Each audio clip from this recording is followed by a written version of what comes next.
রাজনীতির কাছে কি ফের হার মানবে অর্থনীতি?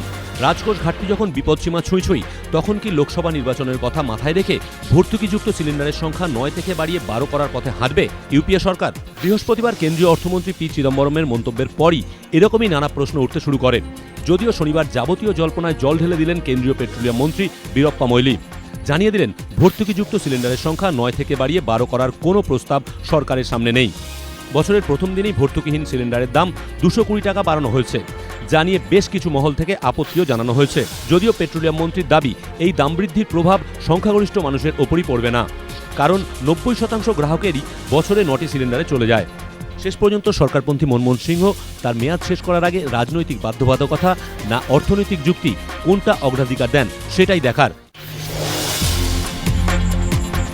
আগের তুলনায় কিছুটা ভালো আছেন মহানায়িকা। কয়েকদিন স্থিতিশীল থাকার পর শুক্রবার তাঁর শারীরিক অবস্থার অবনতি হয়। বাড়তে থাকে উৎকণ্ঠা, উদ্বেগ। শনিবার মেডিকেল বুলেটিনে জানানো হয়েছে, শুক্রবারের তুলনায় সুচিত্রা সেনের শারীরিক অবস্থা আপাতত স্থিতিশীল, তবে শরীরে অক্সিজেনের মাত্রা ওঠানামা করছে। প্রয়োজনে ফের তাকে নন ইনভেসিভ ভেন্টিলেশনে রাখা হবে। রক্তচাপ ও হৃদস্পন্দন সন্তোষজনক। তাঁর ফিজিওথেরাপি চলছে। হাসপাতালে মহানায়িকার সর্বক্ষণের সঙ্গী মেয়ে মুনমুন এবং নাতনি রাইমা। রাতে মায়ের কাছে হাসপাতালেই ছিলেন মুনমুন সেন। সকালে কিছুক্ষণের জন্য বাড়িতে গেলেও ঘণ্টাখানেক পরেই হাসপাতালে ফিরে আসেন মুনমুন। বিহার পুলিশের আইজির পর এবার মধ্যমগ্রাম কাণ্ডে মৃতের মা বাবার সঙ্গে দেখা করতে শহরে বিহার বিজেপির প্রতিনিধিরা। 6-7 জনের একটি দল শনিবার শহরে আসে।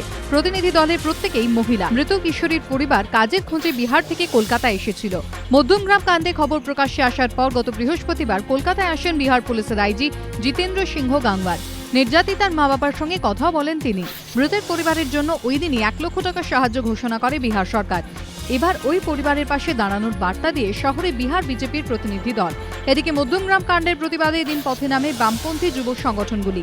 ডিওয়াইএফআই এর নেতৃত্বে এদিন বিকেলে অবরোধ কর্মসূচি পালন করা হয় বেহালা চৌরাস্তা ও শ্যামবাজার মোড়ে। বেড়াতে যাওয়ার পথে দুর্ঘটনা, 3 মহিলার সহ মৃত 4। ঘটনাস্থল পূর্ব মেদিনীপুরের এগরা। পুলিশ সূত্রে খবর, শনিবার ইকবালপুর থেকে গাড়িতে করে 11 জন দীঘা বেড়াতে যাচ্ছিলেন। এগরার পটনার কাছে নিয়ন্ত্রণ হারিয়ে গাড়িটি একটি গাছে ধাক্কা মেরে নয়নজলিতে উল্টে যায়। ঘটনাস্থলে 2 জনের মৃত্যু হয়। বাকিদের উদ্ধার করে এগরা মহকুমা হাসপাতালে পাঠানো হয়, সেখানে আরও 2 জনের মৃত্যু হয়। গাড়িটি বাজেয়াপ্ত করেছে পুলিশ।